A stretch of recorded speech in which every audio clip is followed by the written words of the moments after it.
اس کے بعد ہم یہودی سازش اور اسلام اس عنوان پر تقریر پیش کرنے کے لیے حافظ معاذ متعلم درجہ عربی سوم کو اس شعر کے ساتھ دعوت دیتے ہیں۔ آنکھ کو بیدار کر دے وعدہ دیدار سے، آنکھ کو بیدار کر دے وعدہ دیدار سے، زندہ کر دے دل کو سوزے جوہر گفتار سے۔ الحمد لله وحده والصلاة والسلام على من لا نبي بعده، أما بعد، قال الله تبارك وتعالى في القرآن المجيد والفرقان الحميد: فأعوذ بالله من الشيطان الرجيم، بسم الله الرحمن الرحيم، لتجدن أشد الناس عداوة للذين آمنوا اليهود، صدق اللہ العظیم۔ حضرات حق مستحکم اور معزز سامعین کرام، اسلام ایک خدا پسند مذہب ہے، اس کے دامن عفت میں رحمت ہی رحمت ہے۔ مذہب اسلام نے ہمیشہ اپنے ماننے والوں کو نیکی اور بھلائی کی تعلیم دی، برائی اور بدی سے اجتناب کی تاکید کی، مگر روز اول ہی سے اسلام کے خلاف سازشیں رچی گئی، اسلام کو مٹانے کی کوششیں کی گئی۔ اسلام سے بغض رکھنے والوں کی ایک بڑی تعداد ہے، مگر ان سب میں سر فہرست یہود بے بہبود ہے، جن کی شرارتوں اور خباثتوں کو دیکھ کر اللہ رب العزت نے اپنی مقدس کتاب میں صاف طور سے اعلان فرما کر ان کی اسلام دشمنی کو واضح کر دیا۔ لَتَجِدَنَّ أَشَدَّ النَّاسِ عَدَاوَةً لِلَّذِينَ آمَنُوا الْيَهُودِ، کہ اے ایمان والو، تم دشمنی میں سب سے سخت ان یہودیوں کو پاؤ گے۔ تو دوسرے مقام پر ان یہودیوں سے بالکلیہ طور پر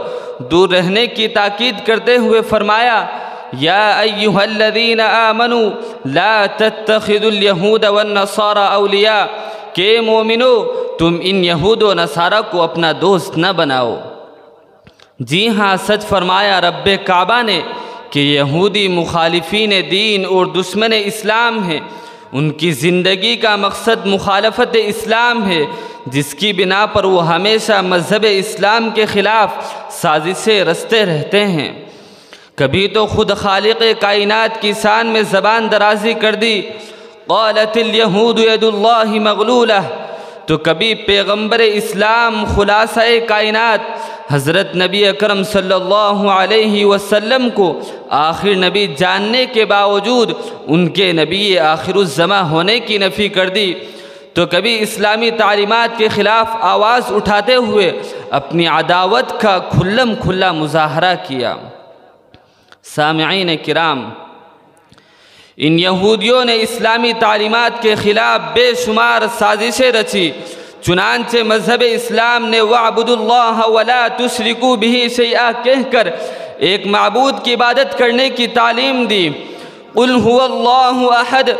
اللَّهُ الصَّمَدُ لَمْ يَلِدْ وَلَمْ يُولَدْ کہہ کر وحدانیت ربانی سے آگاہ کیا، تو ان یہودیوں نے عزیر ابن اللہ کہہ کر لوگوں کو مشرک اور خدا بیزار بنا دیا۔ مذہب اسلام نے پیار و محبت کی تعلیم دی، تو ان یہودیوں نے نفرت کے ماحول کو گرم کیا۔ مذہب اسلام نے عورت کا مقام وَقَرْنَ فِي بُيُوتِكُنَّ وَلَا تَبَرَّجْنَ تَبَرُّجَ الْجَاهِلِيَّةِ الْأُولَىٰ بتلا کر گھروں کی رانی اور ملکہ بنا دیا، تو ان یہودیوں نے عورت کو سر بازار لا کر ان کی عفت و عصمت کی دھجیاں اڑا دی۔ مذہب اسلام نے حرام خوری سے بچنے کی تاکید کرتے ہوئے فرمایا: لا تأکلوا الربا اضعافا مضاعفا، تو ان یہودیوں نے اکالون للسحت کے مطابق بیکنگ نظام پر قبضہ جما کر ساری ملت کو سود خوری میں مبتلا کر دیا۔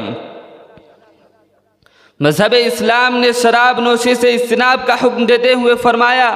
یا ایہا الذین آمنوا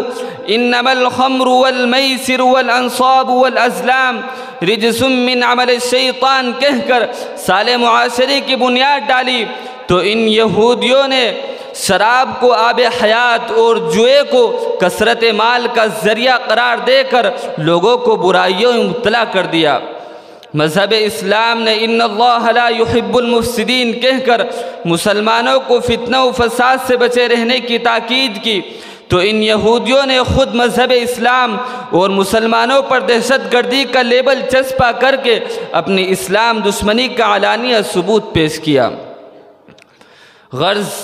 ان یہودیوں نے کبھی تو میڈیا کے ذریعے، تو کبھی مدارس کو مٹانے کے ذریعے، تو کبھی موجودہ دینی نظام میں تبدیلی کا نعرہ لگا کر، تو کبھی ظلم و زیادتی کو فروغ دے کر، تو کبھی عراق میں شیعہ سنی ٹکراؤ کو بڑھاوا دے کر، تو کبھی فتح حماس کا تصادم، علماء اور مدارس پر انتہا پسندی کے الزامات، غرناطہ کا سقوط، قبلہ اول پر قبضہ، اعتدال پسند اسلام کی تشکیل کا نعرہ لگا کر یہ اور اس جیسے بے شمار واقعات جنہیں دیکھ کر پیارے رسول صلی اللہ علیہ وسلم کا ارشاد بدأ الاسلام غریبا وسیعود غریبا، یہ تمام کارروائیاں ان کی اسلام دشمنی کی ادنا سی جھلک ہے، حقیقت میں ان کی زندگی کا مقصد اسلام کا خاتمہ ہے۔ حاضرین مجلس، آج یہودیت کا مارا سارا امریکہ، برطانیہ اور مغرب کی یہودیت زیادہ مسیحیت، یہ سب مل کر عربوں اور مسلمانوں کو غلام بنانے کی ناپاک کوشش کر رہے ہیں۔ وہ یہودی بہکاوے کا شکار ہو کر طالبان و افغانستان میں تباہی مچا کر، بزدلانہ طریقے سے میزائل برسا کر، اور چند حکمراں شاہ فیصل جنرل ضیاء الحق شہید، صدام حسین، یاسر عرفات اور مولانا یاسین کو شہید کر کے یہ سمجھ بیٹھے ہیں کہ وہ سارے مسلمانوں کا بھی صفایا کر دیں گے اور مسلمان اس صفحے ہستی سے مٹ جائے گا۔ لیکن ان یہودیوں کو معلوم ہونا چاہیے کہ اسلام ایک سیدھا سادہ اور امن پسند مذہب ہے۔